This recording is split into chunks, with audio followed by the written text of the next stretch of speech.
Welcome back to That Philly Sports Girl. I'm your host, Elise Person, and you guessed it. Today we are going to be talking about all things Philadelphia sports. So let's get right into it with the Philadelphia 76ers. Sunday night, the Sixers fell to the 24-23 Memphis Grizzlies 116-100, putting the Sixers at an overall record of 34-16 and tied for first place in the Atlantic Division with the Brooklyn Nets. Sunday's loss showed the Sixers struggling offensively, defensively, and actually showed troubles with bouncing back after defeating the Minnesota Timberwolves 122-13. Both head coach Doc Rivers and center Dwight Howard talked about the Sixers feeling fatigue in Sunday night's game. Dwight Howard said specifically after the game, quote, "You could tell tonight as the game moved on. A lot of us were just a little winded. We were a step slow to a lot of plays. Rebounds, loose balls, steals, even getting blown by. I don't want to make any excuses, but I could tell we were all tired. Even me, being a young 35, I was a little winded tonight. We've just got to make sure we get our bodies right and get ready for the next one." So just to show how winded the Sixers really were, at least defensively, the Grizzlies were able to score 45 points in just the third quarter Sunday night against the Sixers. The Sixers were able to put up 29 points, which isn't horrible, but we really should not be allowing 45 points in a single quarter against us. We're not a team like that defensively, and I think that's something that we really need to clean up. I really don't think, though, at the same time, this is a huge problem that we really need to harp on, is the Sixers being unable to rebound from prior games. I think this was kind of a one-game incident. I don't see this being a repetitive issue throughout the season. Hopefully, I don't bite my words on that, but I don't think that the Sixers getting their bodies healthy and recovered is going to be a continual issue down the line. Especially we have Joel Embiid finally back after missing 10 games. I really don't think this is going to be too much of a reoccurring issue. But talking about Joel Embiid, I do want to talk more about his return to play this past Saturday night against the Minnesota Timberwolves. This was Embiid's first game in front of fans this season, and he finished the night with 24 points and 8 rebounds. He played 29 minutes in Saturday night's win. So Embiid did take the night off against the Grizzlies, but we should be gradually seeing him more back into action as he returns from that knee injury. So tonight the Sixers take on the Boston Celtics at 7:30 on the road. Going to be a great game to watch, and I do think the Sixers will be fine, will bounce back great. And like I said, I'm also super excited to see the return gradually, but eventually full swing of Joel Embiid. Now looking at the Philadelphia Phillies, the Phillies have had a great opening start to their season, beginning with sweeping the Braves and then last night defeating the Mets 5-3 to leave them at an undefeated record of 4-0 to start the season.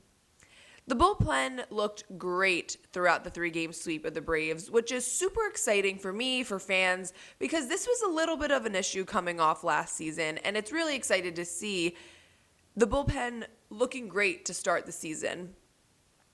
In the Braves sweep, Aaron Nola, Zach Wheeler, Zach Eflin, Hector Neris, Jose Alvarado, Archie Bradley, and Connor Brogdon combined for a .96 earned run average, a .61 whip, and 11.3 strikeouts per 9 innings. These are excellent statistics. Granted, that's only for 3 games, but great numbers to start. I'm really excited to see what we have moving forward. And it just really makes me excited for the rest of the season. I know I keep using the word excited, but it really is exciting. I mean, baseball's back. The weather's getting warmer. There's so many things to be excited about. And baseball's back and the Phillies are doing well. That's just 2 great things that we can all be excited about to start this beautiful month of April. So let's keep the Phillies in full swing. And let's talk about it a little more. Manager Joe Girardi talked about the pitching against the Braves, saying, quote, "I like our pitching. I like the arms we have. I like the different looks we have in our bullpen. There's power, there's finesse, there's changeups, there's splits, there's a dominant lefty," end quote. And that's just the truth. The bullpen is looking phenomenal so far, really giving low runs against each team we've played so far. The Mets were only able to score 3 runs on on us last night. In the Braves sweep, they were only able to score 2, 3, 4 runs in the wins. And last night, the Phillies batting came up big in the eighth inning, where all 5 runs came from. So it's great to see all the pieces coming together, from the batting to the pitching. Defense is looking great. Defense, offense, pitching. What else could you ask for to start the season? I'm super excited. There's that word again. To continue on and see where else we go with the rest of the season. I am super pumped, and tonight and tomorrow night, the Phillies are going to be playing the Mets as well again. And this is going to be a great matchup, as the Mets are pretty talented this year, so it's going to be a great division rival.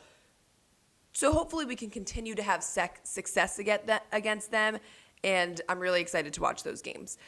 So next, the Phillies will be playing the Mets at 7:05, game number 2 of a 3-game series against the Mets.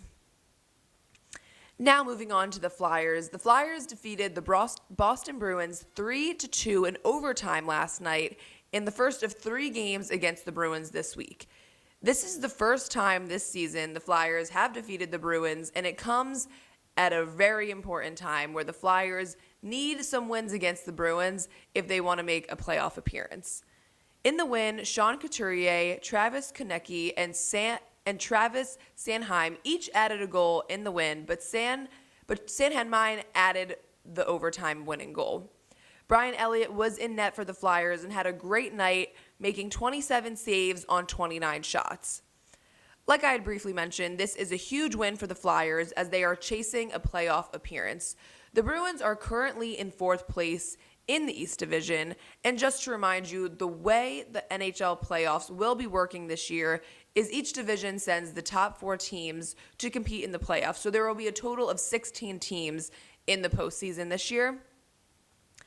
And the Bruins are currently 4 points ahead of the Flyers, so last night was a major win for the Flyers if they hope to see any postseason action. The Flyers will face off the Bruins 2 more times this week, once tonight and 1 more time this Saturday. Claude Giroux said that these games are, quote, the games we need to win, end quote, in order to keep these playoff hopes alive. I know I've talked a lot about playoffs so far in regard to the Flyers, but this is a really big week to see how they match up against the Bruins and where they stand in the division after this week. It's going to be a big thing to look at this week of games, very important to see where they fall and what else they need to do moving forward to break into the postseason.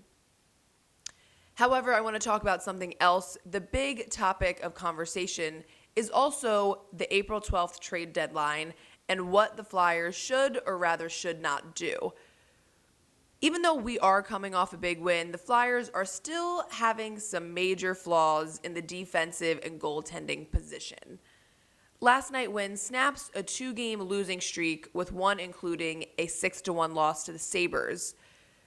The Flyers have got to get a handle on the number of goals scored against them. There's way too many, especially within the past month. 6-1 games, 6-2 games, 9-0 games. Stuff like that really needs to be cut down. There is some talk a little bit about, rumors about the Flyers potentially picking up a goaltender and trading for one. I don't love that move, don't love that option. I do think our goalies have been inconsistent. Sometimes they'll put up great numbers. Sometimes they'll put up really not so great numbers. But I think that the inconsistency is what makes me hesitant, if you'll hear me out, because they do have great nights. And I have trouble putting it all on the goalie. I don't like to blame losses on goalies. I think that the defense plays a major role, and I don't think that our defense has been stepping up. So I think that if we could get some solid help defensively and maybe, improve the goalies a little bit more technically and make them a little bit more sound, if we can, I think that the goalies, I like the looks that we have at goalie right now, and I just think we need to expect a little bit more consistency from them if we get them some better players and better help in the defense. So I think it goes hand in hand. The defense doesn't look good, the goalies don't look good. If the defense gets better and the goalies still don't look good, then that's on the goalies. But if the goalies can improve and be more consistent, then I think we just raise our level of play with one position being adjusted, and that's in the defense.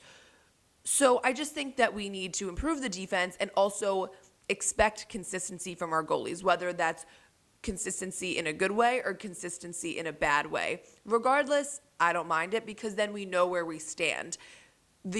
Some really great games, some really bad games, I don't love that because we don't know if we can put you in and what to expect from the goalie on a certain night. So I think that overall, I just don't love the idea of making a trade for a goalie before the trade deadline. I would much rather see some help defensively and see how the goalies can react to that. But now just a little bit back to more playoff talk as we look ahead to tonight where the Flyers take on the Boston Bruins yet again at 7 p.m. A win is major to helping keep the Flyers' playoff chances alive. They need to get into that number 4 spot in the division to make it in, and what better way than to start taking some wins from the number 4 team. Super pumped to watch that game, and I think it's going to be a big one. I'm expecting the Bruins to come out hot after last night's loss in overtime. I think they're going to want some revenge, so I think it's going to be a great, exciting game to watch. Again, tonight at 7, the Flyers versus the Bruins. Do not miss it. Now on to Now on to our very last team of the day, the Philadelphia Eagles, who really don't have many updates besides continuing to look ahead to the 2021 draft, which begins April 29th.